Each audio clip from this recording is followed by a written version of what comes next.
Jadi di negara-negara yang berkembang seperti Inggris, Jerman, atau Amerika, Jepang, mereka dulunya itu mengadop emas. Emas tuh dari zaman dulu tuh memang sudah menjadi mata uang dari mereka.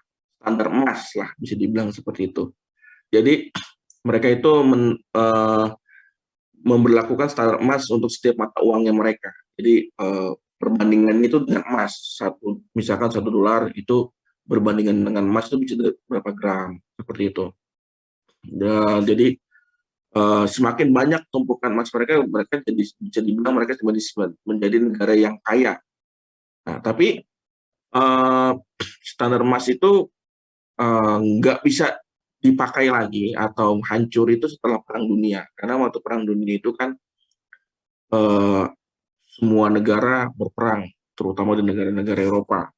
Jadi mata uang yang diterapkan dengan dasar emas itu tuh mulai longgar.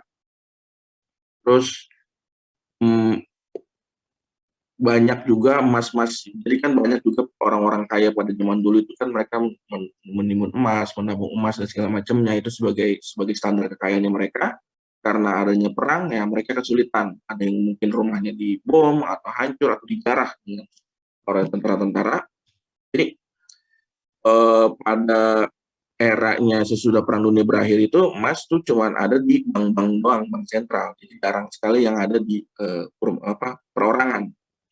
Nah, jadi setelah kalau nggak salah setelah Perang Dunia Kedua itu selesai, jadi ada perjanjian tuh namanya kalau nggak salah Bretton Woods. Perjanjian Bretton Woods itu mereka membuat konferensi karena adanya nggak stabil keuangan di dunia itu kan bisa nggak stabil ya. Terus apa yang menjadi standar untuk kurs dunia valuta asing segala macam. Emas sudah hancur, mata uang juga sudah tidak bisa terkendali. Akhirnya dibuatlah konferensi yang dihadiri oleh 44 negara. Jadi tujuannya itu menyusun rencana pembuatan sistem moneter. Jadi setelah sistem moneter dibuat tahun 1944, 2 tahun kemudian sekitar tahun 1946 barulah berdirikannya IMF dan Bank Dunia. Oh, enggak, ya, sorry.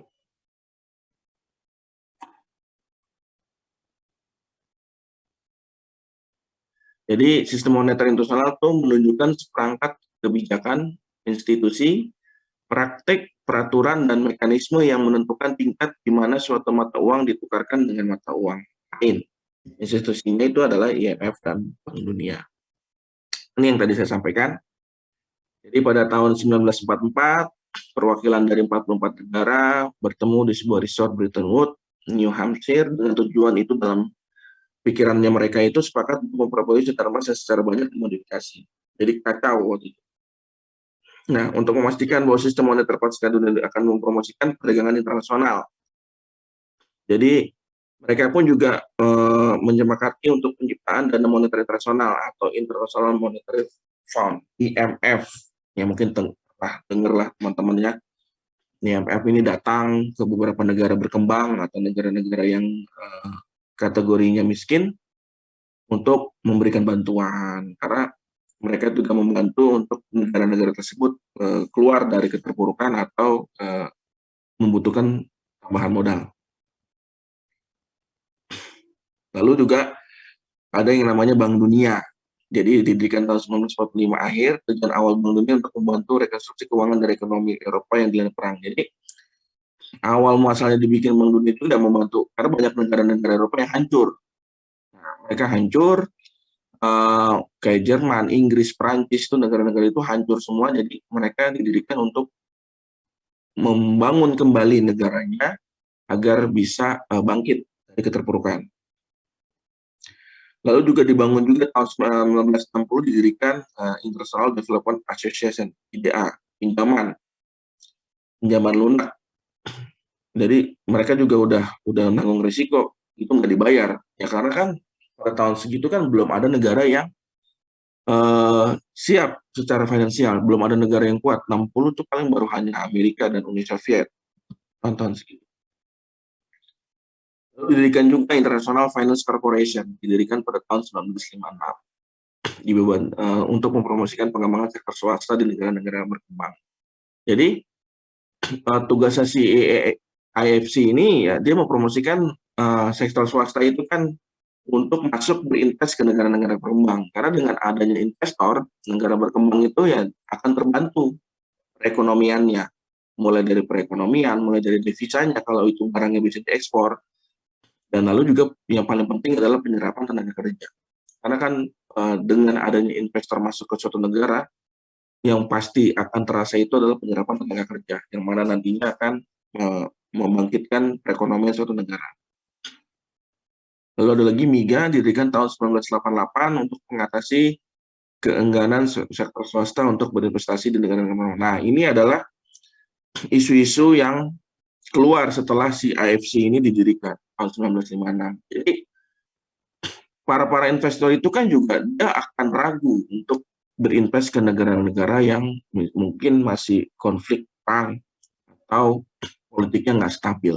Karena mereka berpikir kami sudah memberikan investasi besar. Kalau negaranya kolaps atau berperang saudara segala macam, ya suatu perusahaan pasti kan maunya kan adalah secepatnya untuk balik modal atau mengalami profit. Tapi kalau mereka itu ragu, ya mereka nahan atau menarik investasinya dari negara-negara yang politiknya nggak stabil. Makanya didirikanlah ini MIGA ini untuk membantu menjembatani antara sektor swasta dengan negara-negara berkembang yang punya potensi politiknya nggak stabil. Seperti itu. Nah, di sini pembahasannya mengenai apa sih transaksi moneter internasional itu kayak gimana gitu. Jadi, transaksi moneter internasional itu transaksi yang terjadi pada sektor moneter. Pada dasarnya merupakan transaksi pembayaran. Pembayaran terhadap transaksi yang terdapat pada current account. Current account itu tuh terdiri dari dagangan internasional, investasi, transaksi unilateral. Jadi cara-cara pembayarannya itu macam-macam. Ada yang advance payment, ada yang open account, consignment, commercial bill of exchange atau trade bill atau letter of credit. Jadi kalau di saya nih di dunia ekspor impor, dalam ekspor kan berarti kan kita menjual barang dari Indo keluar. Nah, pembayarannya itu rata-rata adalah ada yang cash, ada juga yang letter of credit. Nanti kita bahas satu-satu. Tapi pembayarannya itu rata-rata itu disepakati antara penjual dan pembeli. Misal, saya mau ekspor barang keluar. Si pembeli itu dia punya, ini adalah saya akan bayar DP-nya dulu, itu boleh. Itu kan disepakati di awal. Consignment istilahnya. Atau saya punya barang, saya mau bayar setelah barang sampai di saya di gudang. Jadi kita bukan yang namanya TOP, term of payment. Berapa lama term of payment-nya itu? Disepakati misalkan 10 hari sejak barang diterima. Oke. Atau 30 hari setelah yang kemarin saya sampaikan ada namanya dokumen bill of lading.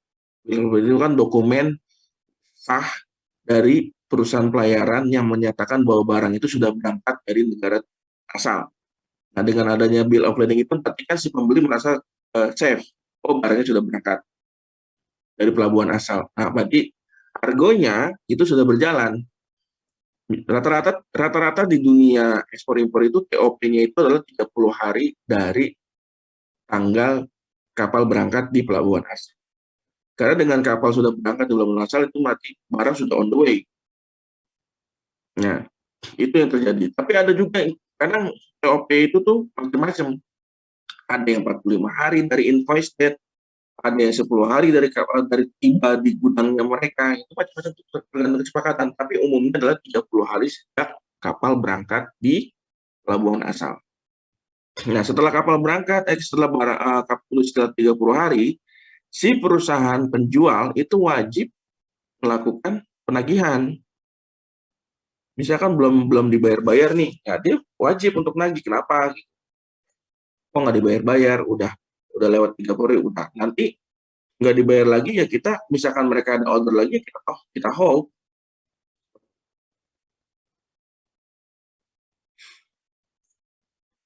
Nih, tunai, cash. Dengan menggunakan uang tunai, maka jika seorang melakukan jual beli barang atau jasa, maka pada saat itu juga dia menerima uh, barang atau jasa yang dibelinya. Ya, tunai atau cash kan banyak. Money, terus kalau kita lagi jalan-jalan keluar, itu ada beberapa barang yang harus kita bayar cash, seperti itu. Kalau misalkan kita nuker duit dulu, terus kita bayar cash kan mungkin kalau di luar negeri seperti itu. Open account. Jadi open account ini sistem pembayaran di mana belum dilakukan pembayaran apa-apa oleh importir kepada eksportir. Belum barang dikapalkan atau tiba dan diterima importir atau sebelum waktu tertentu. Jadi bisa dibilang nih bank kita buka open account dulu nih di bank. Nah, untuk memastikan karena kan yang paling berbahaya dan paling harus hati-hati antara penjual dan pembeli adalah awalnya itu kita kan kalau pertama kali ya, ini kita ngomongnya adalah pertama kali. Waktu pertama kali memang sebelumnya sudah ada janjian, sebelumnya sudah ketemu untuk meeting, tapi kan yang pertama kali itu kan sesuatu hal yang harus kita hati-hati. Pertanyaan yang di kepala si penjual pasti, ini dibayar nggak ya? Karena kan rata-rata adalah kita ngirim barang dulu, baru mereka bayar. Jarang ada transaksi yang dibayar dulu, baru barang dikirim. Karena kalau dibayar dulu, lagi-lagi, yang jadi ketakutan adalah si pembeli. Kita udah ngasih duit, barangnya dikirim nggak? Nah, tapi kalau dari si penjual, kalau misalkan kita dikirim, ini gimana ya? Nanti dibayar nggak kalau udah nyampe? Itu ketakutan di awal-awal wajar. Karena di pengalaman saya pun, step ini yang memang harus hati-hati sekali. Gimana caranya kita bisa trust dengan si pembeli. Tapi balik lagi, kita juga harus menjaga trust-nya mereka ketika penjual. Karena trust itu dalam bisnis itu penting. Nah, tapi garisnya tipis sekali. Karena banyak juga kejadian yang melanggar kepercayaan itu juga. Nah, makanya gimana caranya? Ya, open account. Karena dengan open account itu di bank, si pembeli atau si penjual, jadi dia sudah membuka open account yang nantinya di mana nanti semua dananya itu akan masuk di account tersebut. Ini contohnya adalah BNI. Ini jarang dipakai tapi sebenarnya. Nah, ini consignment, konsignasi, dibilang. Jadi, pembayaran dilakukan setelah barang dikirim, sudah terjual seluruhnya atau sebagian merupakan metode pembayaran konsignasi. Jika antara penjual dan pembeli atau seorang yang sudah saling mengenal dengan baik, lebih milih ini. Nah, jadi yang sering dipakai, terutama yang pengalaman saya adalah yang ini. Tapi nggak harus terjual sebenarnya. Yang penting sudah terkirim. Gimana ngebuktiin barang itu sudah terkirim? Ya dari BL, atau dari RW Bill, atau dari kalau kita beli barang tuh dari resinya lah, bisa dibilang itu. Kalau dari BNE atau TIKI-nya itu.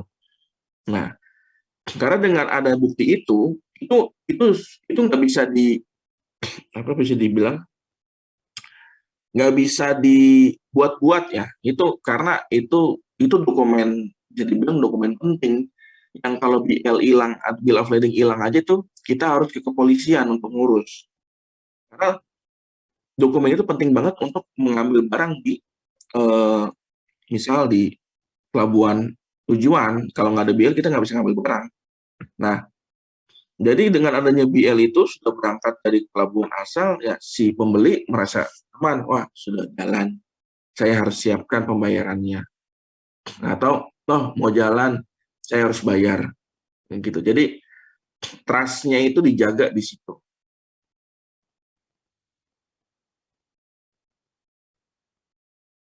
Ini commercial bill of exchange atau trade bill, surat wesel.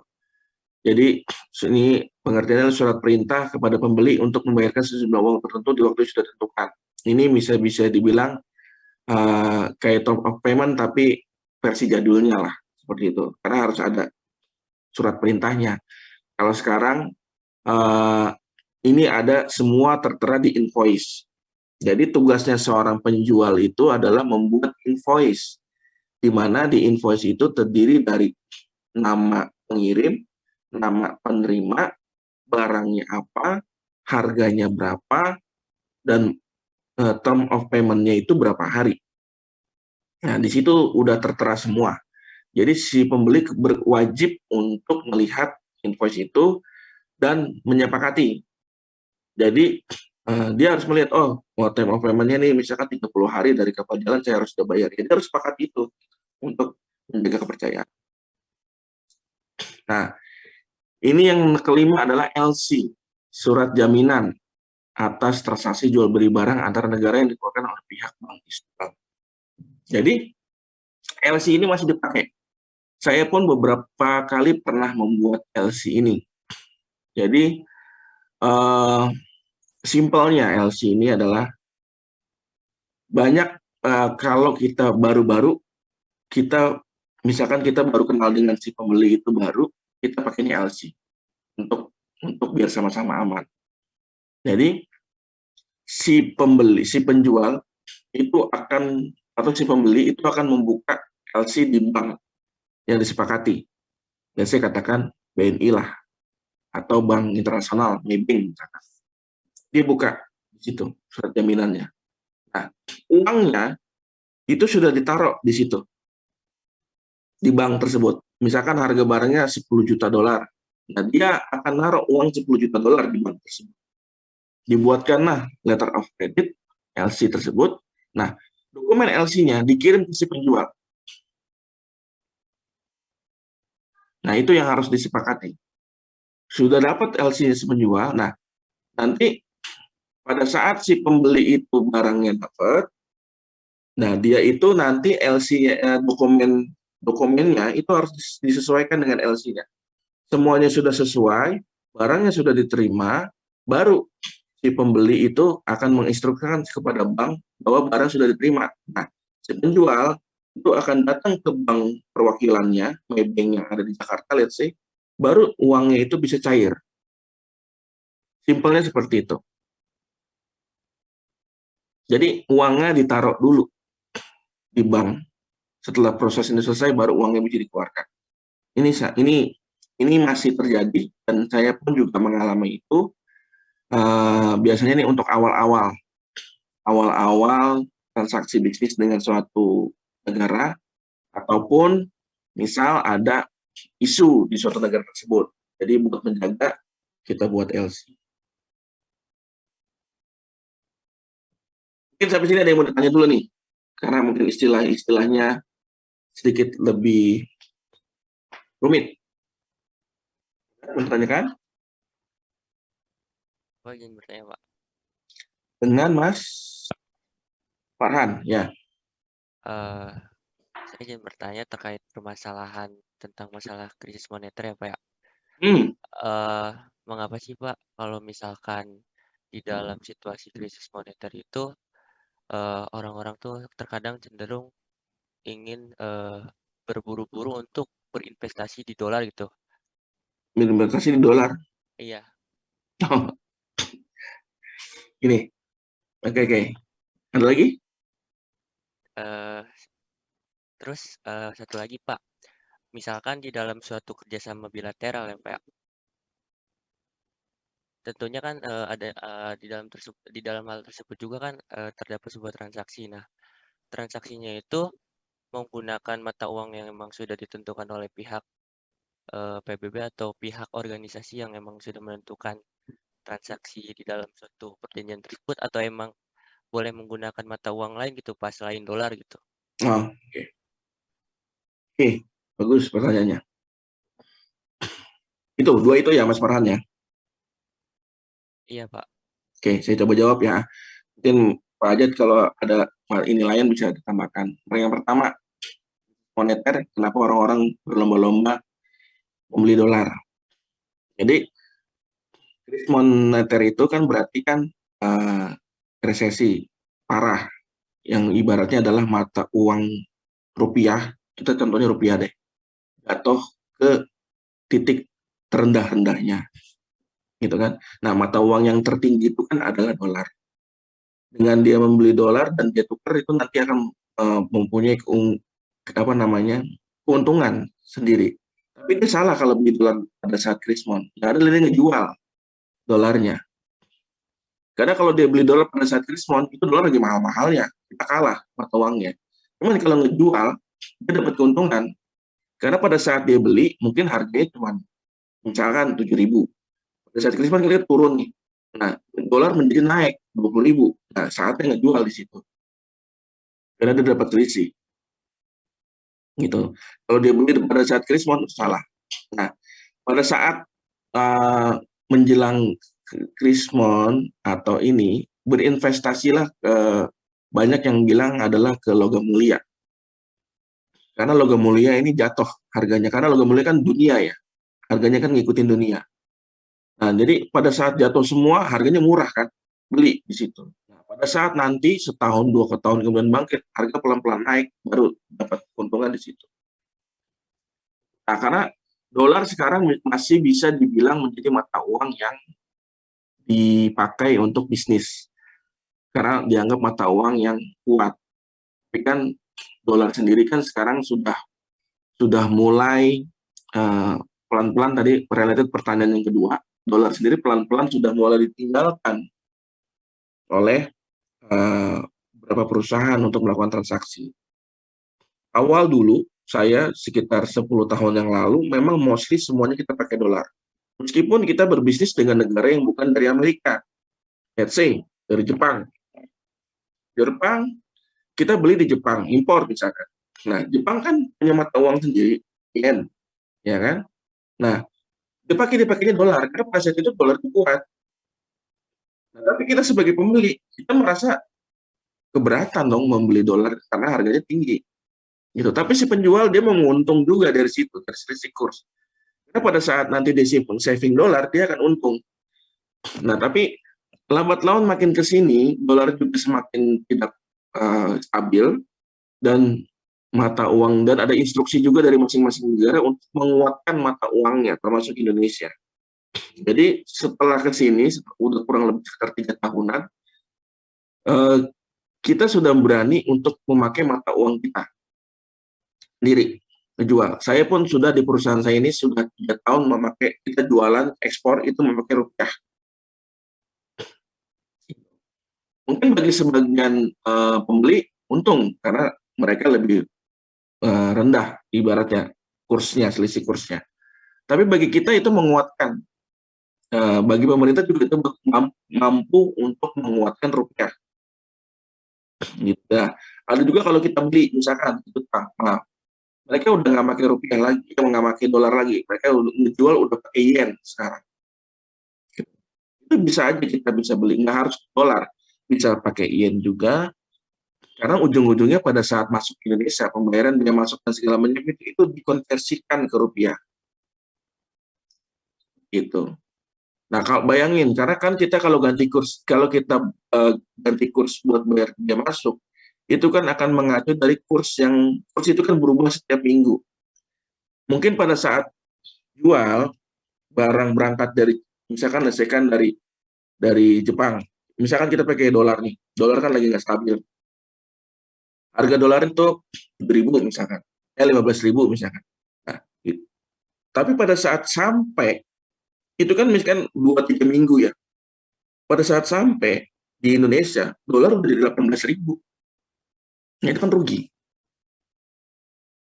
Nah, makanya kita lebih suka pakai Indonesia, dan saya sendiri ya, pribadi di company saya, lebih suka memakai original currency, karena cenderung lebih stabil. Yen dari dulu segitu-gitu aja, nggak berubah. Misalkan dari Cina, RMB, segitu-gitu aja, 200 rupiah satu RMB-nya. Nggak berubah-berubah. Naik turun itu cuma di komanya doang belakang. Atau ada hal-hal yang menyebabkan itu naik secara jomplang. Tapi kalau dolar, 15.000, 12.000, kadang tiba-tiba jadi 16.000. Seperti itu, Mas Farhan. Jadi, nggak harus dolar, bebas. Bisa pakai original currency atau currency yang sudah disepakati. Ada tambahan, Mas Farhan, atau ada yang lain? Oh iya Pak, terkait permasalahan dolar sendiri, itu tuh sebenarnya kalau dolar naik itu dipengaruhi oleh pasar internasional atau enggak sih Pak? Terkadang kan kalau dolar itu cenderung makin menaik gitu Bang. Pak, maksudnya kadang turun. itu tuh karena dipengaruhi oleh pasar internasional atau emang ada faktor lain gitu, Pak? Salah satunya ya permintaan pasar. Jadi kalau misalkan semakin banyak negara-negara yang menggunakan dolar, dolar akan semakin naik. Gitu. Jadi kan kalau tanda kutipnya ini kan dolar itu kan sedang diserang ya sama beberapa negara. Karena sudah lama dunia itu bergantung dengan dolar, gitu kan. Nah, jadi karena dulu orang banyak yang memakai dolar, lama-lama kan dolar menjadi mata uang dunia. Jadi semakin banyak semakin naik ya harganya. Kan prinsipnya kan supply demand. Jadi semakin banyak yang butuh, semakin tinggi nanti harganya. Nah, jadi permintaan itu yang bikin dolar naik. Dan yang kedua adalah kondisi perekonomian suatu negara atau misalkan ada isu-isu. Kayak contohnya kemarin perang Rusia, dolar sempat agak naik tuh, karena banyak juga orang-orang yang melakukan transaksi seperti itu. Tapi pada saat Amerika kan sudah diserang resesi nih di tahun ini, nah dolar agak semakin menurun tuh sekarang karena pembelanjaannya mereka itu turun. Jadi putaran mata uangnya mereka itu jadi lambat. Nah, jadi secara ekonominya itu putaran mereka melambat, pembelanjaan negaranya itu juga melambat, jadi mata uangnya itu turun karena banyak yang tidak terpakai. Orang nahan. Dan banyak juga negara-negara yang sudah melakukan transaksi dengan original currency. Apa mata uang yang paling kuat sekarang? Mas Farhan tahu nggak? Enggak, Pak. Kuwait itu di Indonesia tuh besar banget, 45.000 satu dinar. Karena dia punya punya minyak gitu ya. Orang belanja dipaksa pakai mata uang mereka. Tuh. Ada tambahan lagi? Pak, terima kasih. Ya, makasih ya Mas Farhan.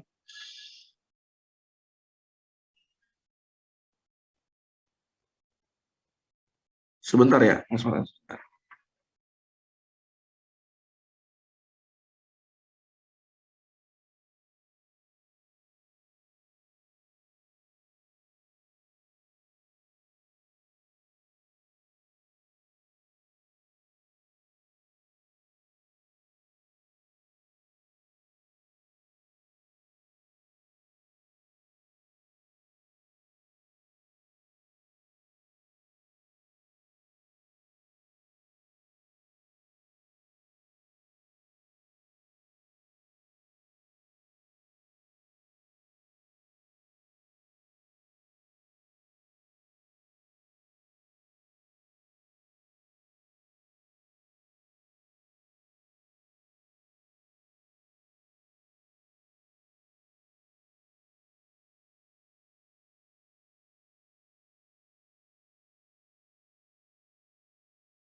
Mohon maaf, ada kerjaan sebentar. Oke, lanjut. Pak, Ya, saya Mbak mau tanya. Ini. Tadi saya masih bingung yang metode pembayaran yang consignment itu kan itu pembayaran yang dilakukan setelah barang itu Kirim. terjual. Ya, Terus kan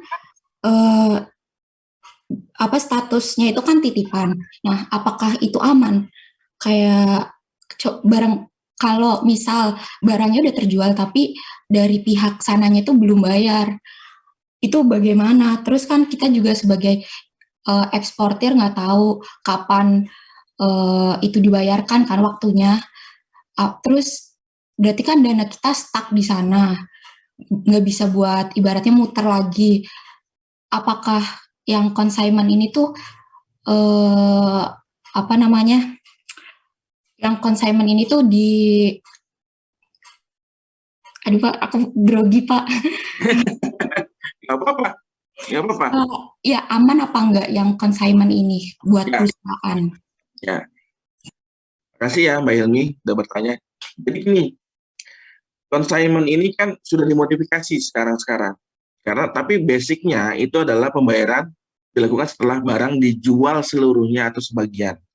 Makanya ini bisa dipakai kalau penjual dan pembeli itu kenal baik, tahu keuangan si pembeli, tahu kekuatan ekonominya si pembeli, gitu kan, tahu mereka cara penjualannya, marginnya berapa, profitnya berapa. Nah itu bisa pakai ini. Nah tapi sekarang sudah dimodifikasi.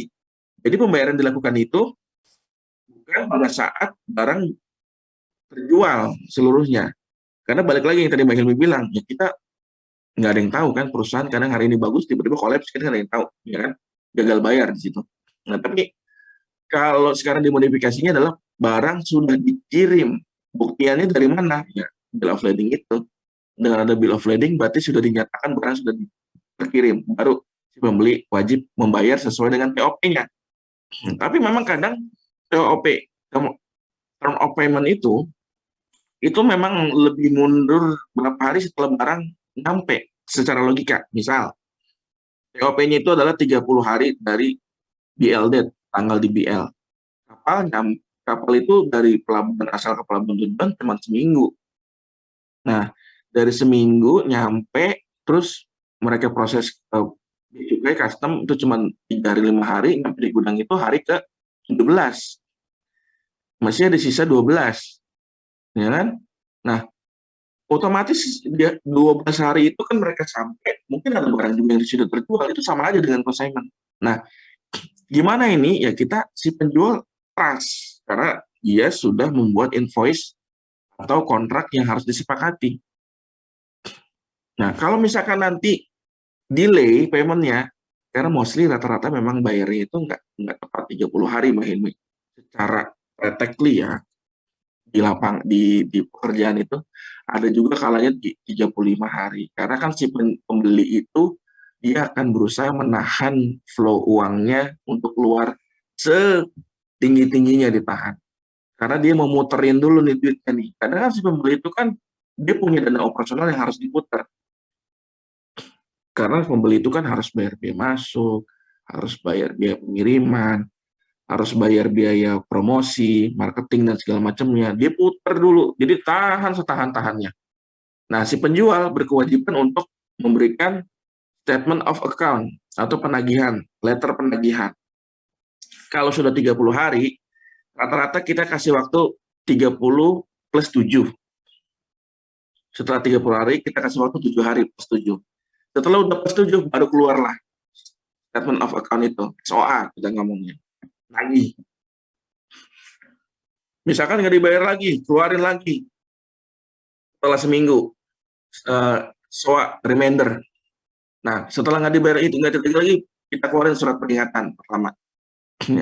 Penjual hanya bisa melakukan itu aja, Pak Helmi. Tapi, bagi si penjual ini sudah menjadi catatan. Oh, pembeli ini bayar telat nih, segala macam nih, ini bahaya nih, gitu. Tapi kan balik lagi, penjual butuh pembeli. Kalau penjual punya barang tapi nggak ada yang beli, nothing. Nah, jadi kadang-kadang si pembeli ini merasa di atas angin. Oh, bayar kok, cuman kan saya lagi putar dulu uangnya, gitu. Baru nanti dibayar. Kalau misalkan nggak dibayar udah lama, pada saat pembeli nanti mau beli lagi barang yang si penjual, nah pasti akan ada penyesuaian lagi nih. Misalkan pakai LC. Tapi kan kalau udah kayak gitu kan trust-nya udah berkurang. Nah, sebagai pembeli, kalau udah diribetin, logikanya gimana? Mbak mau beli barang, tapi diribetin sama yang jual. Mau beli nggak? Enggak kan? Yang jual pasti banyak. Cari lagi yang jual yang lain. Seperti itu jadinya. Jadi, yang paling dipakai ini adalah trust-nya, Pak Hilmi. Kepercayaan. Terima kasih, Pak. Ya, sama-sama Mbak Helmi.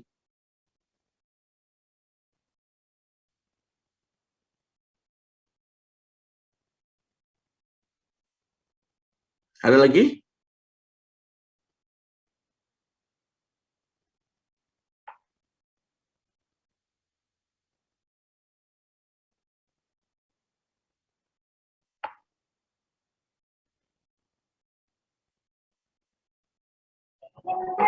Izin bertanya, Pak. Ya, Mbak Sri Mulyani. Tadi kan pas ngejelasin yang metode LC kan ada putus-putus gitu ya Pak di saya. Tapi yang saya dengar tuh jadi tuh si Iya, yang mau ngebelinya itu nanti mereka buat kayak surat gitu ke bank gitu ya Pak, buat naruh dananya di situ dulu. Ya, Nah, baru nanti kalau misalkan si yang apa sih yang ngirim barangnya tuh emang barangnya udah sampai di tempat yang beli, baru si dana itu dicairin gitu Pak. bisa diambil bukan cair, dananya udah ada di bank. Oh ya, maksudnya bisa diambil gitu. Nah itu Ya, berarti sistem pembayarannya cukup efektif dong Pak kalau kayak gitu. ya betul. Sebenarnya kalau untuk kerja sama di awal-awal, ini bisa dipakai. Metode LC ini bisa dipakai. Atau dengan kita nggak kenal-kenal amat lah, ibaratnya dengan si pembeli. Atau di awal, atau dia pernah gagal, bayarnya terlambat. Ya, kita bisa pakai metode LC ini. Tapi balik lagi, tadi saya dibilang awal, si pembeli kadang kan nahan. Karena kan dia beli barang tuh dengan nominal cukup besar kan. Dia nahan pembayarannya. Dia butuh waktu. Makanya kadang bisa dipakai consignment atau pakai term of payment, TOP, biar mereka bisa putar dulu uangnya. Nah, kan kalau misalkan dengan LC, barangnya belum jalan aja, dia udah harus siapin dananya untuk dimasukin ke bank kan. Nah, itu kan lumayan. Kalau didepositoin bisa lumayan 1 bulan, 2 bulan kan bisa lumayan. Uangnya bisa nambah, itu menurut si pembeli kan. Makanya banyak yang tertarik dengan si consignment ini atau konsinyasi. Jarang LC ada dipakai, tapi hanya untuk yang awal-awal saja. Atau pembelinya tuh nggak meyakinkan, jadi bilang seperti itu. Karena penjual dan pembeli itu yang paling penting adalah kepercayaan, itu aja sih. Lebih safe, ya, setuju. Tapi dengan adanya safe itu jadi lebih ribet, ada penambahan yang harus dilakukan, buka LC dulu, ada dokumen. Karena kalau udah buka LC, shipping dokumennya atau dokumen yang buat internasional itu, invoice, packing list, bill of lading, itu harus sama persis dengan apa yang ada di LC. Jadi misalkan di LC nama pengirimnya adalah PT ABC, itu kan Jalan Kelapa Kuning, misalkan kayak gitu ya. Di LC seperti itu. Di BL atau di invoice misalkan PT ABC, Jalan Kelapa Kuning. Nah, kuningnya ini misalkan kurang N, KUNIG, kurang N doang, itu reject. Nggak boleh. Harus dibetulin dulu dokumennya. Kan ribet. Seperti itu. Itu kan typo yang kecil. Kalau di bea cukai, kalau typo kecil itu dimaafkan. Nggak perlu direvisi. Kecuali ganti alamat, itu fatal. Tapi kalau typo-typo atau enggak, penyusunannya nih, di LC Jalan Kelapa Kuning 2 nomor 1. Nah, tapi kalau di BL Jalan Kelapa Kuning nomor 1 blok 2. Nah, itu gitu aja juga nggak diterima sama bank. Nah, itu jadi menyusahkan si penjual untuk menarik dananya. Nah, kadang juga si penjual juga dia mau save, tapi dia juga kena ribetnya gitu. Jadinya itu dipakainya ya kalau dengan customer-customer yang baru aja, seperti itu Mas. Oh iya, terima kasih ya. Ya, sama-sama. Ada tambah lagi?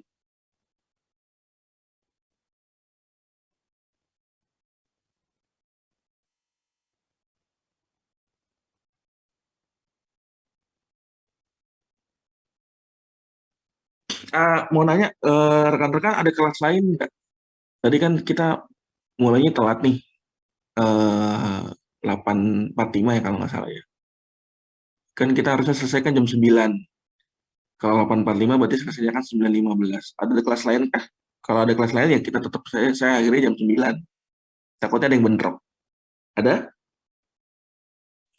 Ada Pak, tapi nanti jam 10.50. Oh, berarti kalau selesai 9.15 nggak apa-apa ya? Iya Pak. Oke.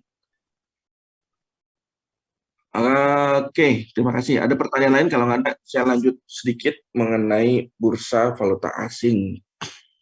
Jadi, bursa valuta asing, nih orang kan mungkin teman-teman pernah dengar lah valuta asing, bursa valuta asing, money changer gitu kan, dengarnya yang ada di mall-mall atau di pinggir jalan. Jadi, bursa valuta asing itu adalah tempat atau lembaga yang memperdagangkan mata uang asing. Jadi, bisa diselenggarakan oleh bank pemerintah, bank swasta, atau swasta asing yang sudah menjadi bank devisa, atau lembaga-lembaga yang kegiatannya memperdagangkan mata uang asing. Jadi lembaga itu yang bisa dibilang money changer. Jadi kalau teman-teman misalkan ke luar negeri, itu kan kita harus tukar rupiahnya ke mata uang negara yang mau kita tuju. Itu wajib. Karena nggak semuanya bisa pakai kartu kita. Kalau kita mau belanja di pinggir-pinggir kan harus pakai uang. Bisa nuker di sana, bisa. Cuman kan jatuhnya mungkin lebih mahal. Gitu. Bisa juga di bank, ya di bank. Tapi kan di bank kalau kita tukar mata uang, karena gini loh, kalau kita di money changer, kita bisa kadang-kadang kita bisa nego, bisa nawar. Tapi kalau di bank kita nggak bisa. Gitu.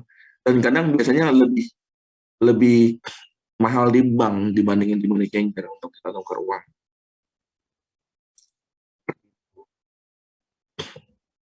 Jadi kalau internasional pembayarannya gitu kan membutuhkan valuta asing atau foreign exchange.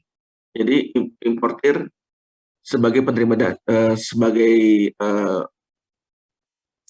yang bayarnya, yang menerima bayaran, eksportir sebagai penerima devisanya. Jadi harga valuta asing ditentukan oleh proses permintaan dan penawaran yang terjadi melalui mekanisme pasar. Gitu. Jadi ada istilah-istilah nih tentang valuta asing, yaitu kurs beli. Kurs beli ini menunjukkan harga beli valuta asing pada saat bank atau money changer membeli valuta asing atau pada saat menukarkan valuta asing dengan rupiah. Jadi kalau kita mau nuker ke money changer, kita bilangnya bukan beli, tapi jualnya berapa? Tanyanya ke money changer. Kalau kita mau beli, berarti kita mau si money changer itu membeli uang yang ada di kita. Tapi kalau kita mau nuker, kita ngomongin jual. Saya mau nuker uang nih, nah, jual berapa harga sekarang dolar? Itu. Baliknya dengan kurs jual itu menunjukkan harga jual valuta asing pada saat bank atau money changer menjual valuta asing kepada seseorang rupiah dengan valuta asingnya. Kurs tengah itu selisih, karena pastinya pada saat kita beli terus kita jual lagi kan kadang kalau kita kayak kemarin saya ke Filipina, saya jual atau saya beli ininya mata uang, saya tukar rupiah ke peso. Saya balik ke Indo, pesonya masih ada sisa, ya kan? Nah, berarti kan saya harus jual. Pastinya itu ada selisih jatuhnya. Karena pada saat saya beli dan saya jual itu pasti nggak sama, karena kan bergerak. Kurs itu kan bergerak setiap minggu. Nah, itu ada selisihnya dong. Gimana ada kurs tengahnya jadinya? Karena rata-rata sih di mana-mana pas jual itu lebih rendah dibandingkan pada saat beli. Seperti itu. Lalu fungsinya dari si bursa valuta asing itu apa sih? Yaitu mentransfer daya beli uang antar negara, penyediaan kredit, kan kalau di bank itu kan bagi perdagangan luar negeri. Jadi misalkan kita mau ekspor perdana nih, tapi kita kan butuh mata uang atau kita tukernya, itu bisa ngajuin kredit, tapi kan harus dicek dulu nih usahanya seperti apa dan segala macamnya. Menjual belikan valuta asing, kayak di money changer itu. Memperlancar perdagangan internasional dan pembayaran internasional, ya karena kan tadi lagi kita bilang yang di awal dari Jepang dia maunya ngejualnya dari yen, ya mau nggak mau kan kita tuker yennya dulu nih untuk itu. Kita bayarnya berarti kan yen gitu. Rupiah kalau bayar pajaknya memang kita rupiahkan, tapi pada saat kita bayar barang tersebut ke perusahaan yang di Jepang, ya mau nggak mau kita harus tuker dulu. Kita bayar, kita konversikan, kita sepakati kursnya dulu, ya kita baru bayar.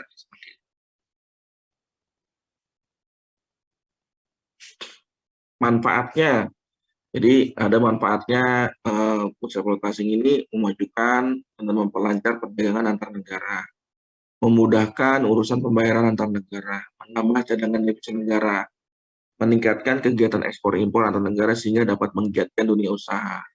Lalu yang terakhir, meningkatkan cadangan devisa yang akan memperlancar pembangunan nasional. Ya karena udah banyak yang pakai rupiah kan lumayan jadinya. Rupiahnya kuat. Seperti itu. Ini teman-teman di sini ada yang sering tukar uang?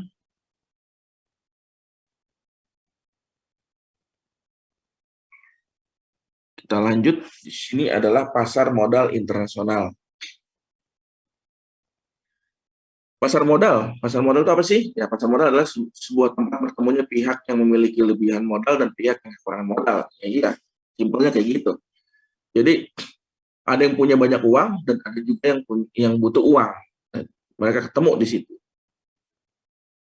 Jadi ada dua jenis pasar, yaitu pasar obligasi, yaitu pasar di mana perusahaan dapat menerbitkan surat utang atau yang disebut obligasi. Pasar obligasi ini merupakan instrumen pada saat perusahaan tidak dapat memperoleh tambahan modal melalui pinjaman kredit ke bank. Bahkan, ya simpelnya gampangnya awal-awal kan, kalau ke perusahaan mengajukan kredit ke bank itu nggak semuanya ya, karena si bank itu kan juga akan melihat dari jenis usahanya si perusahaan tersebut. Semuanya itu nggak bisa dikabulkan. Dia akan lihat, oh si perusahaan asetnya banyak, ya yang pertama. Terus yang kedua, si perusahaan jualannya bagus, tapi mungkin dia boros di pengeluaran, jadi dia butuh uang. Tapi kan ada poin yang dimana dia menghasilkan uang yang cukup, cuma perputaran uangnya aja yang salah.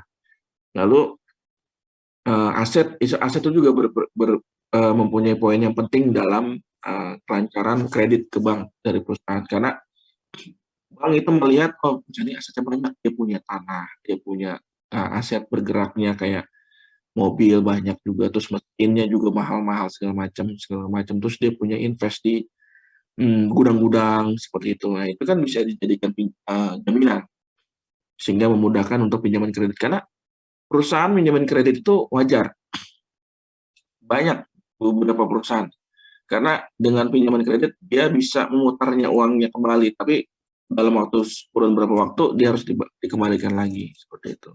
Malah kadang kalau dengan perusahaan yang sudah bagus, lancar, bank justru yang berlomba-lomba memberikan pinjaman kredit ke perusahaan.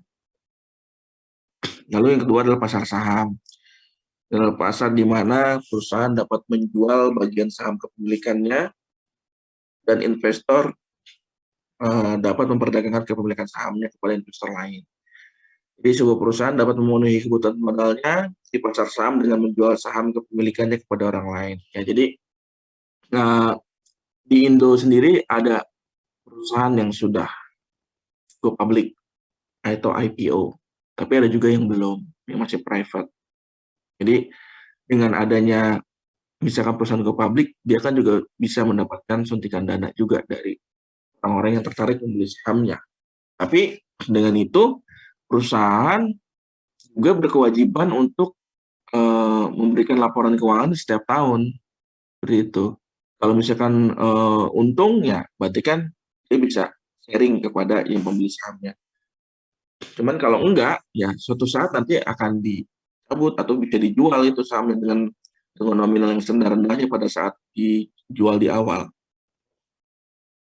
Seperti itu.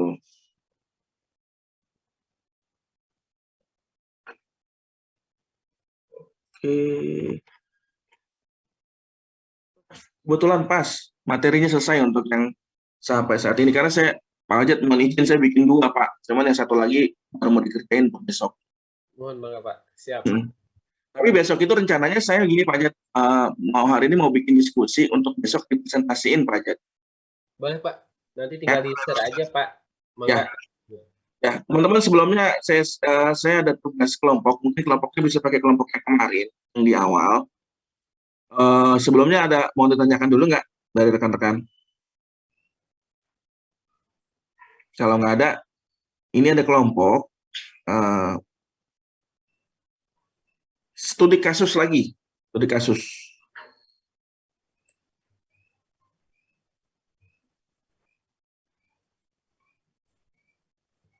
Studi kasus. Nah.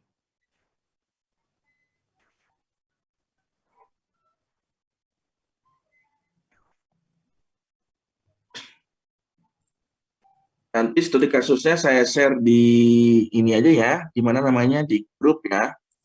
Tapi saya bacakan dulu deh di sini. Udah melihat? Jadi saya ini kasus, tapi saya samarkan, takut nanti ada apa namanya. Tapi ini kasus yang terjadi sebenarnya.